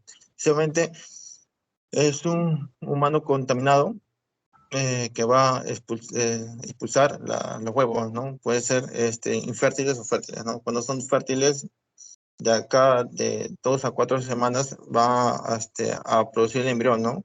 Va a llegar a mórula y llega hasta el embrión, que es la larvita, ¿no? Esta larvita, luego digamos, por contaminación de heces en los alimentos, va a ser ingerido por el ser humano, ¿no? El ser humano llega al sistema digestivo y va a llegar al intestino delgado. Cuando llega al intestino delgado, acá va a empezar el ciclo de los, ¿no? Va a salir, el huevo, va a salir la larva de su huevo, entonces va a penetrar la pared intestinal, va a llegar a un capilar, el capilar por el sistema venoso linfático va a llegar al corazón derecho y ahí va a ser expulsado hacia el pulmón. Llega al pulmón, va a romper el capilar del pulmón, va a llegar al parénquima del pulmón, va a llegar hasta la laringe y la laringe se va a deglutir y va a entrar otra vez al sistema digestivo, ¿no? Y todo este procedimiento es el ciclo de los. Bueno, dentro del sistema digestivo ya se comete en adulto, hace 3 mudas y se comete en adulto y bueno, copulan y van a expulsar los huevos, ¿no? Los huevos fértiles. Con respecto a este tipo de parásito, como se observa en la imagen, todos estos parásitos son causantes de eosinofilio pulmonar y dentro de estos el Ascaris SP es la primera causa principal, ¿no? Principalmente va a haber una afectación pulmonar durante su estadio larvario, ¿no? Principalmente va a ser asintomático. La clínica principalmente va a ser de cuadro digestivo, pero también tenemos el cuadro respiratorio, que va a ser tos y sibilancias. También vamos a ver el síndrome de Leufer, que es el infectado pulmonar eosinófilo transitorio, ¿no? Con respecto a la clínica, con respecto a la clínica respiratoria, es asintomático, pero puede haber infección leves, desaparecidas, eso confunde con una infección respiratoria, ¿no?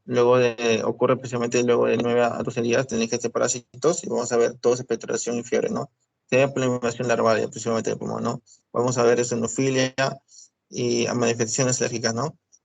Vamos a ver el síndrome de Leufer, que es un cuadro agudo respiratorio que vamos a ver fiebre, tos espasmódica, expectoración abundante, hemoptisis, estrictores bronquiales, urticaria, signo de consolidación pulmonar parecido a neumonía típica. Esto es exclusivamente característico a personas que van a tener una primera infección con este tipo de parásitos. Con respecto a la otra clínica intestinal, vamos a ver dolor abdominal, diarrea, meteorismo, náuseas, vómitos, abombamiento abdominal, obstrucción intestinal, masas abdominales. Con respecto a la migración, que es precisamente por una obstrucción de un conducto de un órgano, pues obstrucción biliar, puede causar apendicitis, peritonitis, pancreatitis, vómito y convulsiones, ¿no? Con respecto a lo nutricional, tenemos anorexia, baja de peso y desnutrición. El diagnóstico, igual, es un diagnóstico, igual que todo parásito, vamos a ver, sería 3 por 3 días, y vamos a ver los huevos, ¿no? Y en caso de una sobreinfectación, vamos a ver que salen los gusanos adultos, ¿no? Pueden salir por la boca o también pueden salir por el ano, ¿no? Principalmente. También tenemos otro método de diagnóstico para ver cuánto está infectado el paciente. Esto se usa por el método de CATOCAS, que vamos a evaluarlo precisamente en leve, moderado y severo, ¿no? Leve cuando es menor de 5.000 huevos por gramo de heces, moderado cuando es 5.000 a 50.000, y severo cuando es mayor de 50.000, ¿no? Este cálculo se hace precisamente con el número, que vale el número de huevos encontrados, que equivale a 2.000, ¿no? Y acá, digamos, de maneras cuantificadas, vamos a ver cuántos ha sido infectado el paciente. Con respecto a las imágenes radiológicas, vamos a ver opacidades alveolares o intersticiales, intersticiales unilaterales, pues, unilaterales o bilaterales, ¿no? Como acá, en este caso unilateral. También vamos a ver también el síndrome del Lou-Ferrari, que precisamente son localizaciones periféricas, ¿no? Como acá, como acá, como acá, como acá. Con respecto al diagnóstico, si hacemos un hemograma por parásitos, esa eosinofilia en la sangre, ¿no? Principalmente. Si hacemos un examen de puto, vamos a ver cristales de Charcot-Leyden o sinófilos, ¿no? Que precisamente los cristales son acumulación o condensación de estos gránulos, ¿no? De los eosinófilos. Puede ser diagnóstico por aspirado gástrico o ecografía, ¿no? Ecografía, digamos, en este caso es una ecografía de una vesícula biliar, que dentro de esto está un gusano, que es el ascaris lumbricoides, ¿no? Podemos verlo también en obstrucción. Siguiendo el tratamiento, precisamente el tratamiento para fase pulmonar, no hay tratamiento, porque pero los síntomas se puede tratarlo con corticoides. Con respecto a la fase intestinal, hay sí tratamiento específico, precisamente va a haber la inmovilización del parásito. Luego, con el movimiento peristático del sistema digestivo de la base exclusivamente de las heces. Tenemos precisamente la piperacina, bueno, la dosis es 50 microgramos por kilo por 3 meses, por 5 días, o una única dosis de 75 gramos por kilo. Tenemos los benzimidazones, que hacen mebendazol y abendazol. Acá la característica es que no se debe usar menores de 2 años ni embarazos. Bueno, esta la dosis, ¿no? Bendazol es 100 microgramos por 12 horas, por 3 días, y abendazol sería 400 miligramos por una dosis, ¿no? Tenemos el pamoato de pirantel, que su dosis es 12 microgramos por kilo, única dosis, y la ivermectina, que ya todos lo conocemos, que son solamente dosis única, 12 miligramos, ¿no? Y con respecto, también cuando hay una infectación y hay obstrucción intestinal, vamos a hacer una laparotomía, ¿no? Para digamos, sacar la obstrucción intestinal, ¿no? Bueno, eso es todo con respecto a mi exposición. Muchas gracias. Muy bien, Pablo, muy bien, Pablo.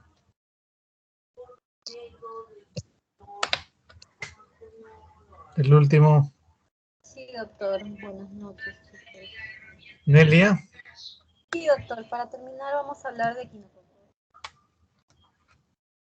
Bien, el subtema que me ha tocado es la equinococosis, y básicamente en el fondo de esta diapositiva podemos ver el panorama en el que se va a ver esta zoonosis, ¿no? Bien, la equinococosis es una enfermedad infecciosa provocada por un cestodo llamado equinococos, de género equinococos, y que se va a presentar en 4 formas importantes que las estamos viendo ahí. El equinococo granuloso, que va a formar una equinococosis quística o la hidatidosis, el equinococos multilocularis, que va a formar el equinococo alveolar, el equinococo oligartus, que va a formar un quiste único, y el Bogeli, que va a formar una equinococosis poliquística. Todos estos, bien, todos estos, como podemos ver, están ampliamente dispersos por todo el mundo, ¿no? Están distribuidos por todo el mundo, en todos los continentes, por lo que es bastante importante, y sobre todo el equinococo granuloso, que es el que está más distribuido.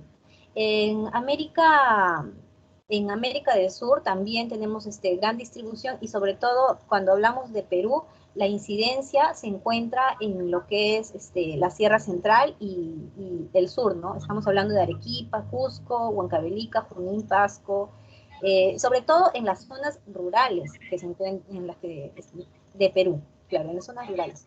Bien, está distribuido por todo el mundo. Ya, como factores de riesgo tenemos que el medio ambiente es un factor de riesgo muy importante, debido a que se presenta sobre todo en zonas rurales, como bien había dicho, y los factores, el hábito higiénico también es súper importante.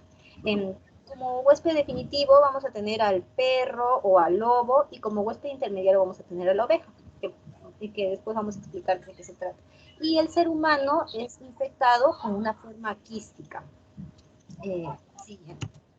Bien, lo que vamos a hacer aquí es ver, como habíamos mencionado, ¿no? El huésped definitivo es el perro o el lobo. Este de acá es un intestino evertido de un perro, y como vemos, podemos ver ciertas espículas, parecen blancas, que son en realidad las tenias que están pegadas en el intestino, que son aproximadamente de 3 centímetros.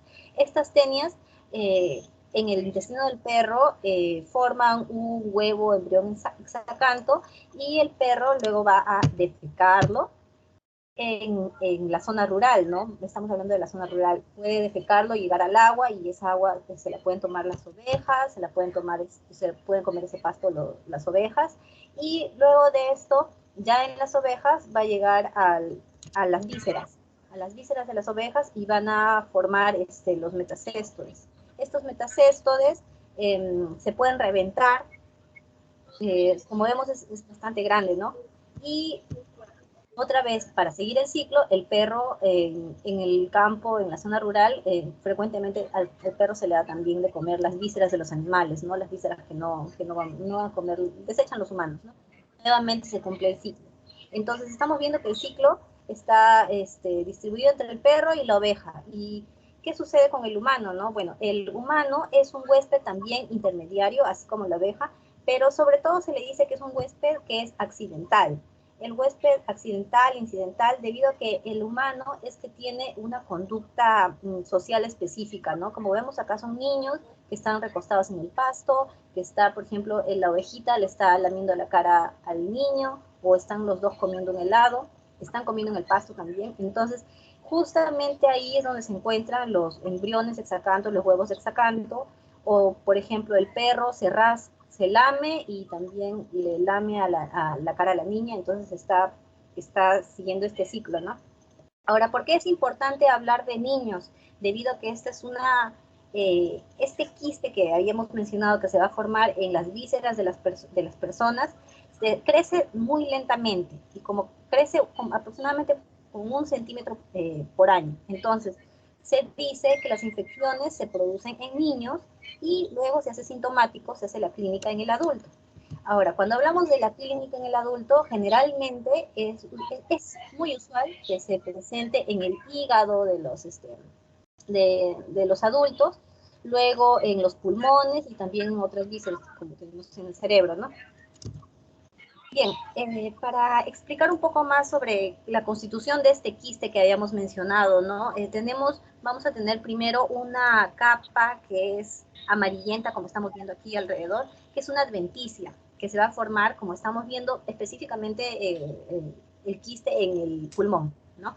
Es una capa adventicia que está formada por un proceso inflamatorio del hospedero, en el cual los macrófagos, los monocitos lo forman, ¿no? Y esto lo que hace es encargarse de impedir que el parásito se disemine, ¿no? Entonces, el cuerpo reacciona y lo trata de encasillar, claro, lo trata de encasillar en el pulmón.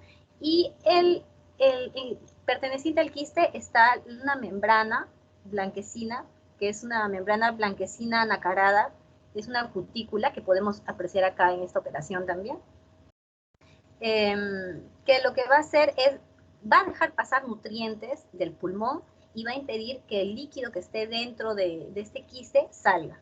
Entonces es una manera de protegerse, ¿no? Luego, interiormente vamos a poder ver que hay una membrana llamada germinativa, que es bastante frágil. Y tenemos también el líquido hilatídico, ¿no? Abundante, que tiene protoescolex, que son los que van a formar, pues, posteriormente la tenia, ¿no? Las tenias en el intestino. Y también podemos ver acá arenilla hidatídica.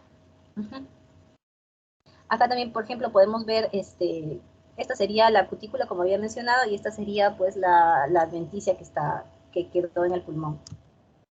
Bien, lo que va a suceder aquí es que, bueno, el humano va a ingerir, ¿no?, el huevo, y por la vía gastrointestinal, con la lamida del perro, ponerse en contacto con el pasto, y luego los jugos gástricos lo que van a hacer es destruir las capas del huevo, va a liberarse el hexacanto a la luz del intestino, y esta va a pasar al hígado y a los pulmones y a otros órganos. Entonces ha llegado acá al pulmón.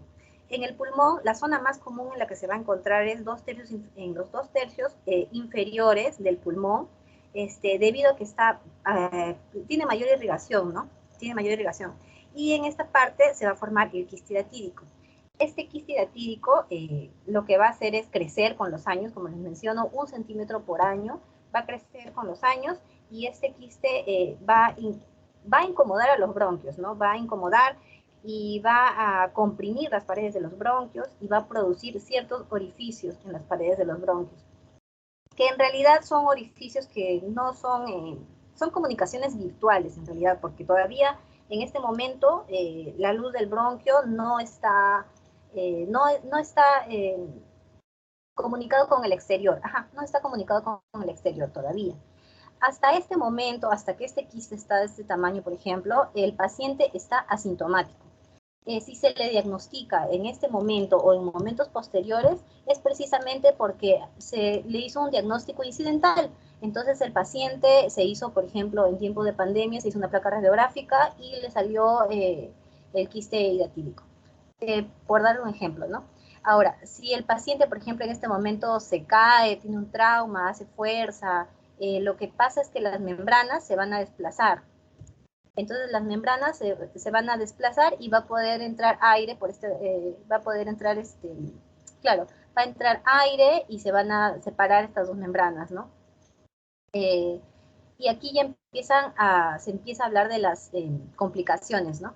Esta parte, esta conformación en una placa radiográfica también se va a poder apreciar de esta manera, porque el quiste hidatídico con aire y se va a llamar en la placa radiográfica el signo del doble halo, el que estábamos viendo acá. Este va a formar el signo del doble halo que está acá, que podemos apreciar acá. Y luego va a seguir ingresando aire y se puede romper las membranas. La cutícula que habíamos mencionado, blanca nacarada, se va a poder romper y se va a desprender, ¿no? Al romperse, al desprenderse y al tener ya estos orificios, lo que va a suceder es que el líquido abundante, el líquido hidatídico que estaba dentro de este quiste va a salir, y el paciente ahí ya, presenta la sintomatología que se había mencionado, ¿no? Va a tener una tos exigente, abundante, llena de el líquido hidatídico que se va a mencionar como vómica, ¿no?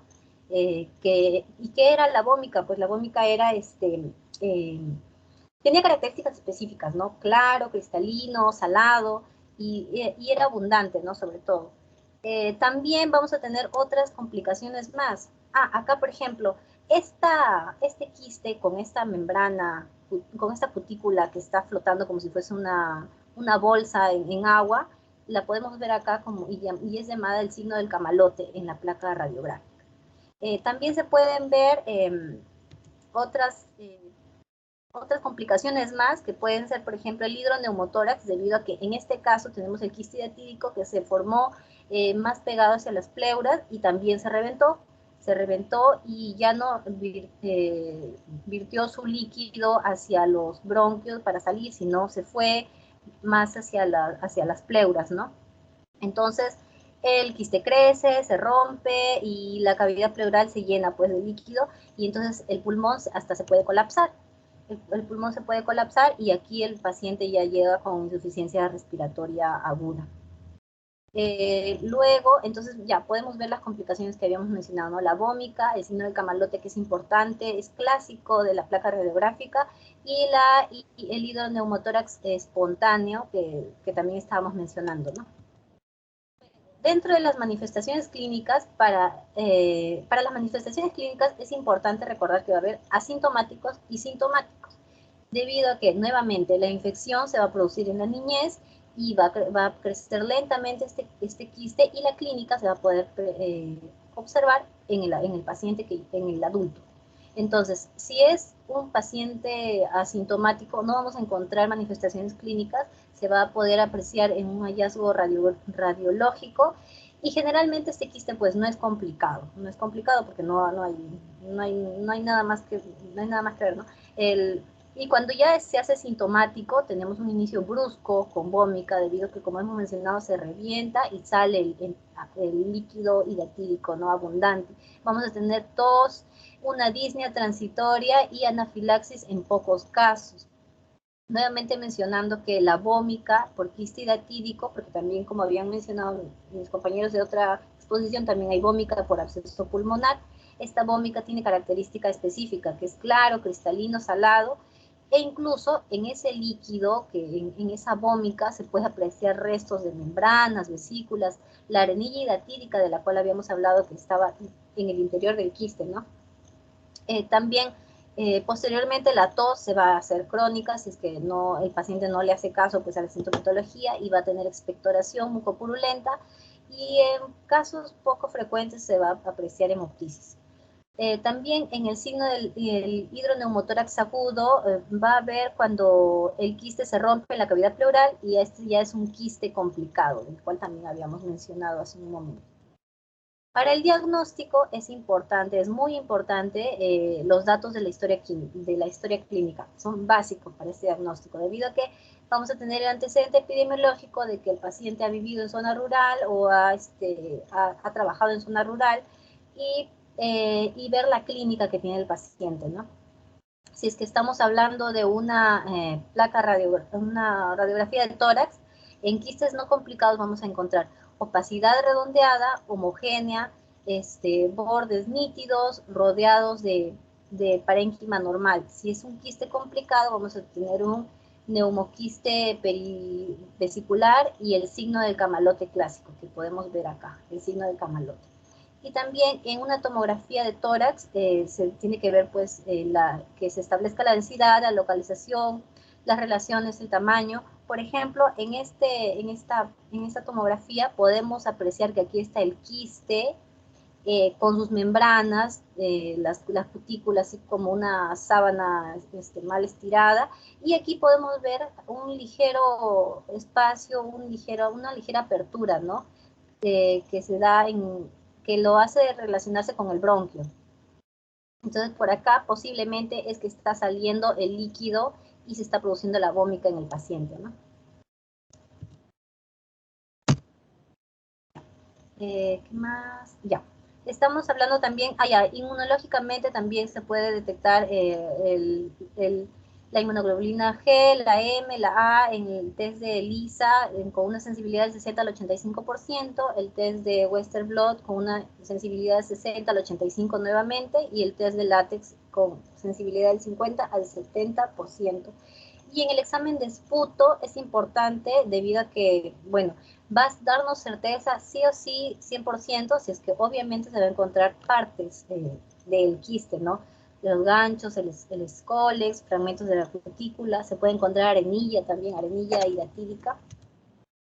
Y para el tratamiento es importante mencionar que de elección es la cirugía.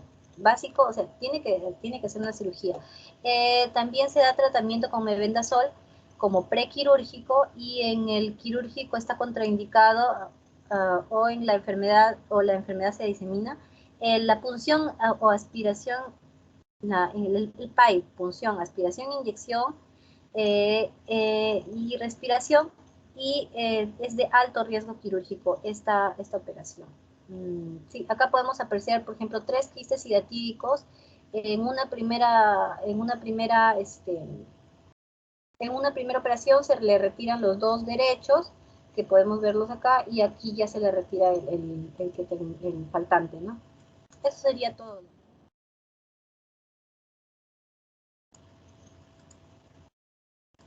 Muy bien, la maratón. La maratón. Muy bien. Bueno, con respecto a los parásitos hay que tenerlo presente. Si nosotros no lo pensamos, no lo vamos a diagnosticar. Por ejemplo, la entamoeba histolítica o la amebiasis, nosotros lo conocemos más frecuente, aquella que produce problemas digestivos, ¿no? La disentérica colónica, sobre todo, la que produce deposiciones con moco, pujo y tenesmo. Se dice que para la disentérica colónica no hay prevalencia entre el sexo ni la edad, pero ya la amebiasis pulmonar sí hay predisposición por el sexo masculino, de 10-1 se dice, y es más frecuente entre los 20 y 40 años, ¿no? La mortalidad, gracias a Dios, no es alta todavía en la amebiasis torácica, pero acá hay que tener en cuenta cómo viene el parásito. Como ya les explicó ya bien Héctor, es ácido resistente, viene, de ahí salen los trofozoitos, esos trofozoitos van a la parte colónica, inflaman, irritan, molestan la mucosa colónica, y es por eso que se produce deposiciones con moco y con sangre, pero de ahí van por vía sistémica, van hasta el sistema portal, que afecta al hígado. Ahí puede producir micro o macro accesos, y estos se van pues más para el lóbulo hepático izquierdo, y de ahí hasta cerca casi al hemidiafragma derecho, y por irritación va a ir y va a avanzar hasta la base pulmonar derecha. Inflama toda esa zona, produce un derrame. Entonces, cuando nosotros tengamos un derrame pleural derecho y no está bien definido con sus características, hay que pensar que podría haber algo a nivel pulmonar y pleural, porque se produce un síndrome pleuroparenquimal. Entonces, y la característica de eso, previamente a ello, es que el cuadro comienza a producir un cuadro doloroso abdominal, porque inflama el hígado, la cláusula de Gleason se estira un poco más y es doloroso a la palpación en esa zona. No olvidemos que el diagnóstico es buscar esos trofozoitos, pero si yo no sé qué pedir, lo voy a dejar pasar el diagnóstico. Esta secreción de la amebiasis es típica, es como salsa de chocolate. Al momento que ya tiene compromiso pulmonar y ahí hace comunicación bronquial, hace expectoración como chocolate, como salsa de chocolate. Y si nosotros hacemos una toracocentesis, vamos a encontrar también de esa coloración como salsa de chocolate. Entonces, viendo esa característica, yo tengo que pedir la búsqueda de trofozoitos para ver que sea pues una amebiasis o una entamoeba.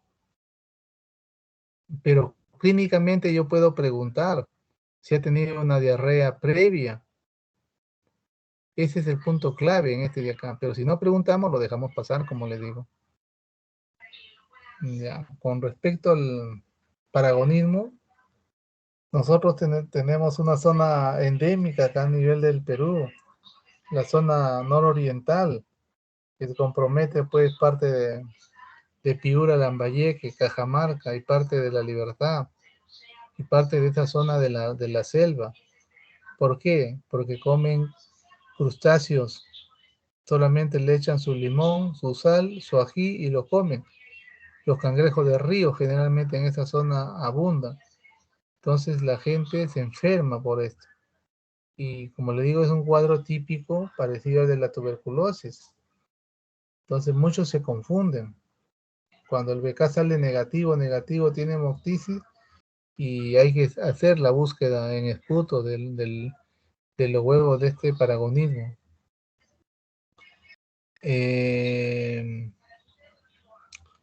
Después de qué hablaron, ya el último que habló Nelia, de la echinococosis. Eso es frecuente pues en la zona agrícola ganadera, y lo mencionó muy bien, en la parte central de la sierra, ¿no? Hay una etapa, hay una, hay hay bastante frecuente, bueno, el huésped definitivo lo dijo que era el perro, ¿no? Los huéspedes intermediarios son las ovejas. Le puso el ejemplo con su dibujo, pero ahí también tenemos a los cerdos, tenemos al ganado vacuno, ¿no? Ellos hacen la parte quística. La persona, el humano, también hace la parte quística, pero nosotros, las ovejas, los cerdos y las vacas se llaman huéspedes intermediarios. Nosotros deberíamos ser huéspedes intermediarios, pero como somos humanos nos hemos puesto huésped accidental, ¿no? En la cual pues a veces los perros en la parte de la sierra cumplen su labor, ayudan al pastoreo, cuidan, y a veces los dueños en forma de agradecimiento le dan al perro la víscera, no sabiendo de que ahí ellos prácticamente están completando el ciclo vital. Y en lo que corresponde a la clínica, en la clínica pues el quiste permanece asintomático mientras es pequeño, pero conforme va creciendo va presentando síntomas de acuerdo a qué estructura va molestando el quiste conforme crece, ¿ya? Y muchos de ellos vienen a Lima a trabajar y le piden su certificado de salud y le toman su radiografía y nos pasan a nosotros pues las imágenes que tienen su quiste y nosotros le mencionamos, ¿sabes qué? Se va a tener que operar, pero ¿cómo me voy a operar si yo no tengo nada? No, pero tarde o temprano ese quiste se va a complicar y va a terminar siendo operado el paciente. Son reacios, pero algunos comprenden, algunos no comprenden y desaparecen. No sé quién hará el certificado, pero se ponen a trabajar y después ya lo tenemos como pacientes en el hospital. Se complicó su quiste hiatídico.